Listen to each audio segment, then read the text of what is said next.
I stand with many millions of Americans that want to see the end of a dictatorship that's starting to take away all of our democratic rights, fundamental institutions, jobs, health care, education, and everything else that we've come as Americans to love and appreciate. He's going in with a chainsaw. He doesn't know what he's doing. He's just like going, fire everybody without paying any attention to what they do. Government does so many good things for us that we don't even think about it on a daily basis. They keep our food safe. They test, vaccines and medicines and protocols for cancer treatment. And all that's just being trashed. It's crazy. It's just crazy.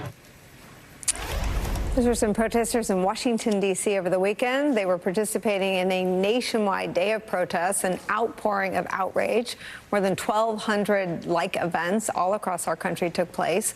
Americans of every age, every gender, race, seemingly with every sort of complaint about the last 71 days, taking to the streets to speak out and express their dissatisfaction and discontent with Donald Trump and Elon Musk's slash and burn approach to the federal government, as the collateral damage of the cuts continue to pile up and impact real people, real families. Washington Post reports that the Trump-Musk layoffs are now imperiling life-saving cancer research and breakthroughs. Post reports this, quote, scientists at the National Institutes of Health have demonstrated a promising step toward using a person's own immune cells to fight gastrointestinal cancers. In a paper in Nature Medicine on Tuesday, the same day, the agency was hit with devastating layoffs that left many NIH personnel in tears. 2 patients' treatments using the experimental therapy had to be delayed because NIH's capacity to make personalized cell therapies has been slowed by the firing of highly skilled staff. NIH immunotherapy pioneer Steven Rosenberg telling the Washington Post this, quote, right now, assuming things don't get any worse, it would be a month delay. These are not patients who have very many months left. Joining our conversation, one of the most prolific documentors and writers on Wall Street and the American financial system and markets and the human beings behind them, journalist and New York Times bestselling author Michael Lewis. He's written 8 books about the American financial system, the economy, the people who run it. He hosts the podcast Against the Rules, where he explores figures in American life who rely on the trust of the public and what happens when that trust erodes. He's out with a new book called Who is Government? The Untold Story of Public Service. I wanted to start with the first story, but I'm going to start here because I feel like the link is, if you look at everything that's been slashed, there have been years, sometimes decades of seeds sort of sown by the right in terms of dehumanizing the federal bureaucracy, dehumanizing foreign aid. And the reporting gets at the human beings that is sort of maybe the first step at reversing that trend. So the reporting starts because I walked into the federal government during the first Trump administration, wondering what it was they didn't know about, because they showed no interest in actually learning about the government, and being totally shocked by the caliber of the person who was there, like mission-driven, passionate, people who are there to serve the American people. And they're usually expert in something very narrow. What they all also have in common is they're horrible at telling their stories. And there's a wall between us and them, a wall of politicians and communications officers and all the rest. So the stories don't get out. The minute you know those stories, like even one of them, there are 8 of them in here, but when you know even one of them, you can't hold that stupid stereotype of the lazy, wasteful, possibly corrupt federal worker in your head. You just can't. So tell us the story. One of the stories? Yeah. All right. So the lead story that I write there is about a fellow named Christopher Marks. He works in the Department of Labor, and he solved the problem of coal mine roofs falling in on the heads of coal miners. A problem that, like, I didn't know it was a problem, but it was a problem. It was a problem that was so big that 50,000 American coal miners were killed by falling roofs in the last century. It's like this very dangerous occupation. Yeah. And the industry showed no interest in solving the problem. So This guy, it so happens this guy comes from, his dad is kind of cool. He rebelled against his dad when he was a teenager. I'm not going to be my dad. He leaves, the dad was an engineer who had figured out what held Gothic cathedrals' roofs up. And he became the world's expert in like why they don't fall down. The son runs away from home basically, goes to work at a coal mine, sees the roof falling, says better figure out how to fix this. Goes into the government because it's the place where you can solve this problem. Right. And over a period of 30 years, the intellectual journey, like how he does it, is amazing. But what actually got me interested in the first place to write about him was he says, when I was talking to him, he says, I said like, oh, so you just like relived your dad's life, but he did it, you know, Gothic cathedrals, and you did it underground. You stopped coal mine roofs from falling. And he goes, it had nothing to do with my dad. And you could see this like drama that had happened. And the cool thing is, he and his dad, when in the year 2000, the National Cathedral in Washington looks like it might be falling down, like it's too big for the foundation. Yeah. The government called his dad to figure out like what's going on and is it going to collapse? And the dad realized that he couldn't do it without the son, because the son had figured out underground like what was going on. That's amazing. And so they worked on this together. They worked on it together. That's how. But this is a guy who, like, no one's heard of him.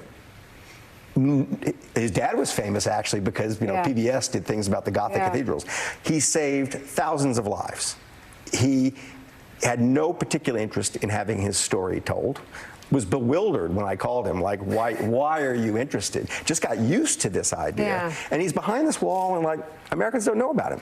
And you like wonder, like, but is the tie, I mean, and there's a national interest, right, in protecting workers, and that's why that job is in the federal government. If the federal government gets rid of him, does the industry?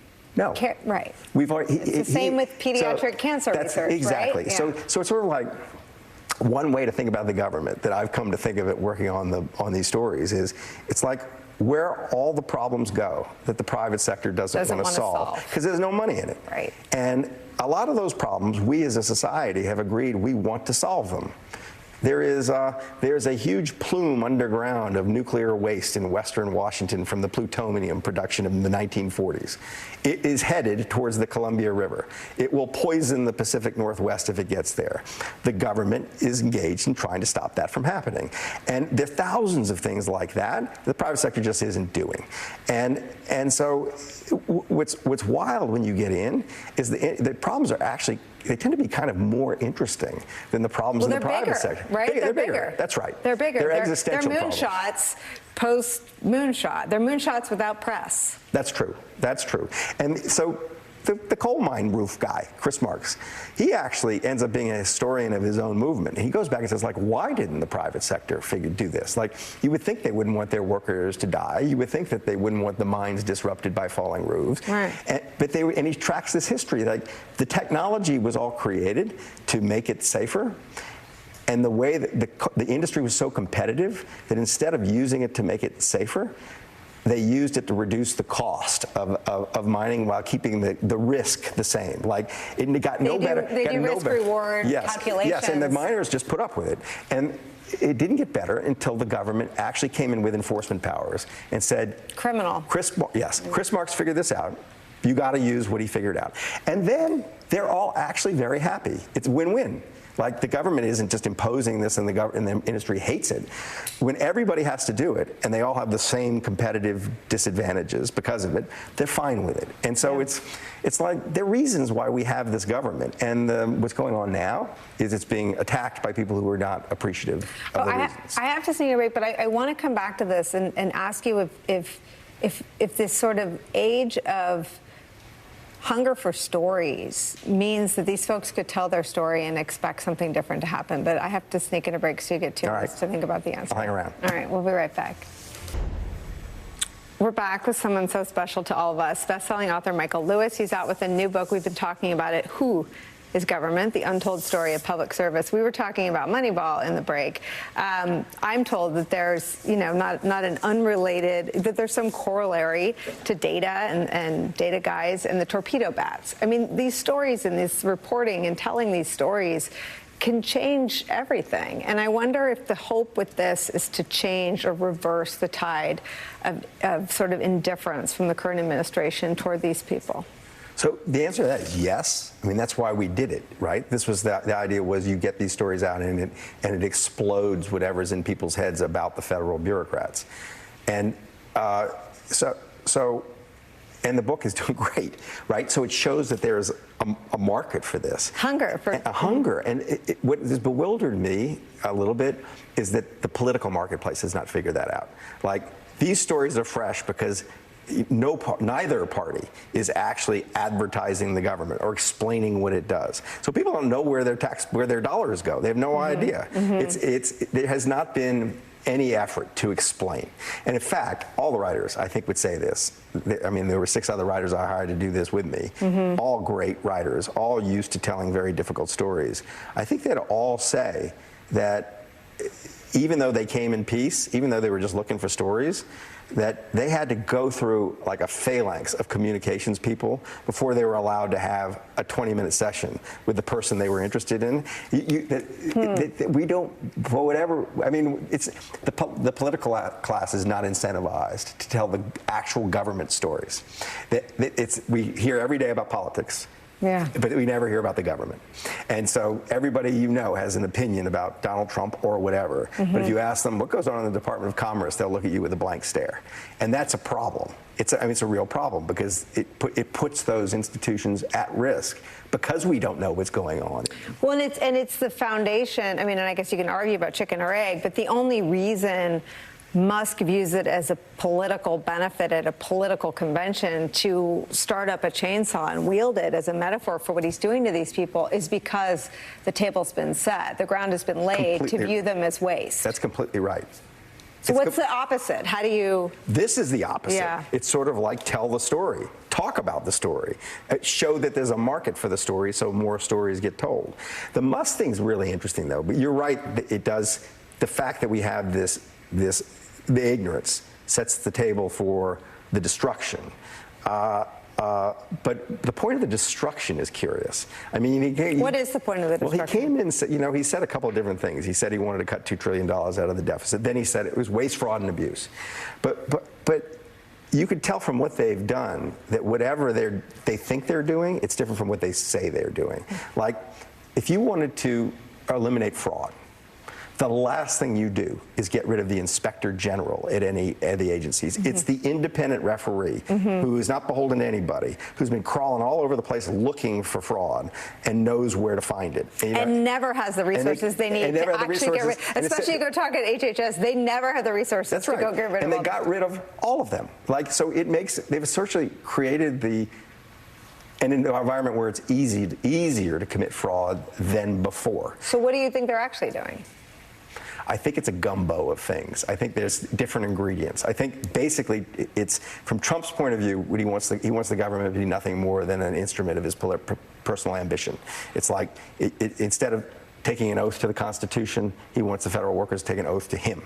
And so from his point of view, I think that's what he thinks. Anything you do to get rid of any obstruction, anybody who will point out that I'm doing something I shouldn't be doing, get rid of them kind of thing.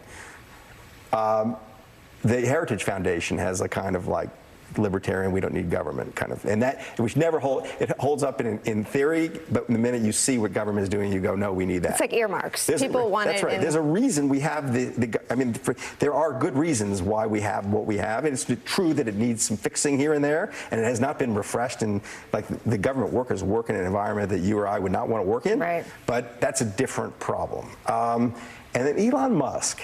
I mean, of course, he's got his own personal interests, and he doesn't want the government interfering with them. But I think I don't know. I'm guessing.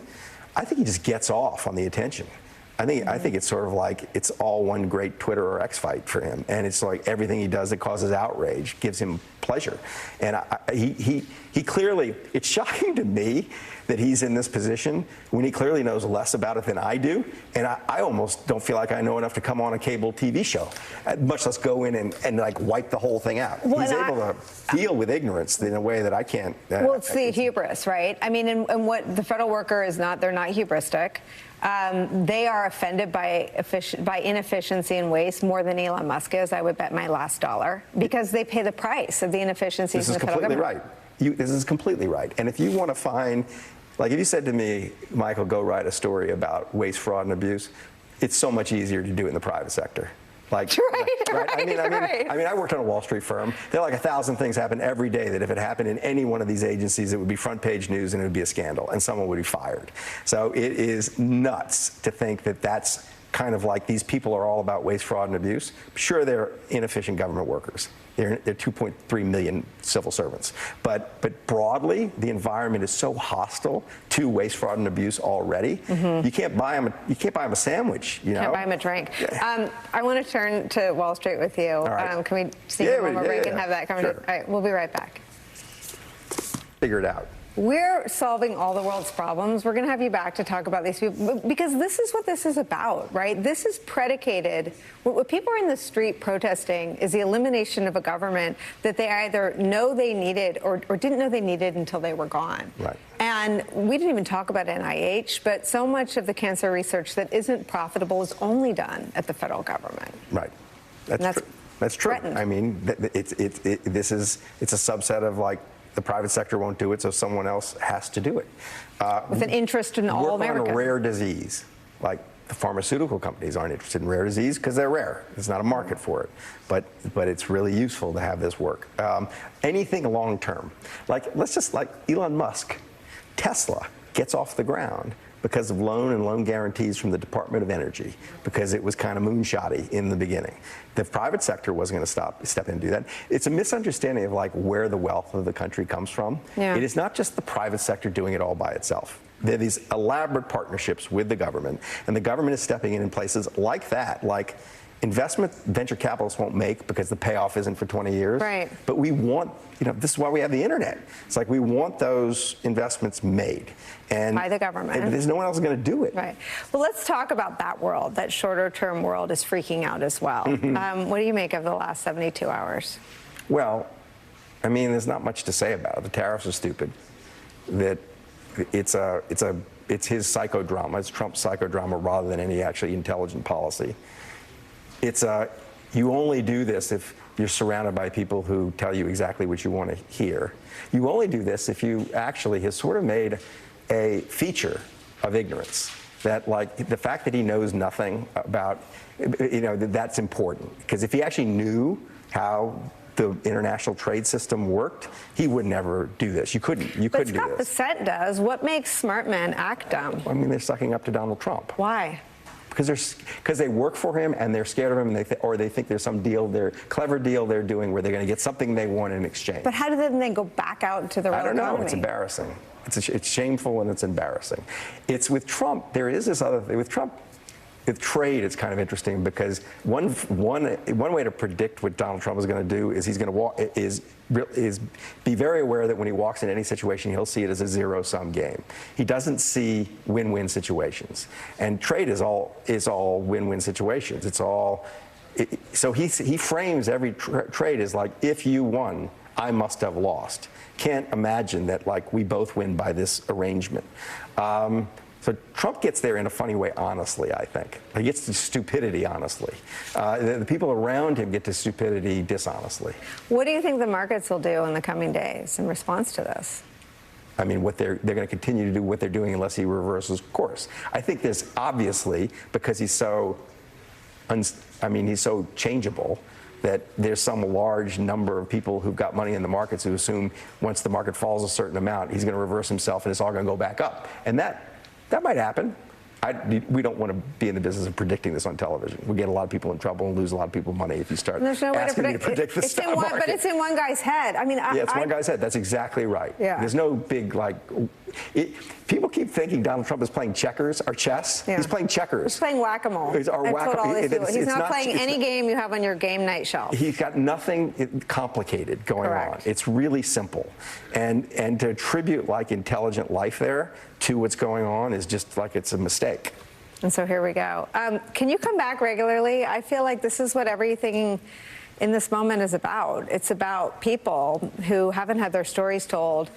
And as a former communicator, I'm fascinated by all these layers between the heroes who keep the roofs up inside coal mines. Let's find a way to do it. Okay. All right. Please come back. All right. Okay. All right. Michael Lewis, the book is called Who is Government? The Untold Story of Public Service. It's out now. You're going to have to read it along with us. We're going to spend a lot of time on it. Up next, another look at this weekend's big protests all around the country. Don't go anywhere.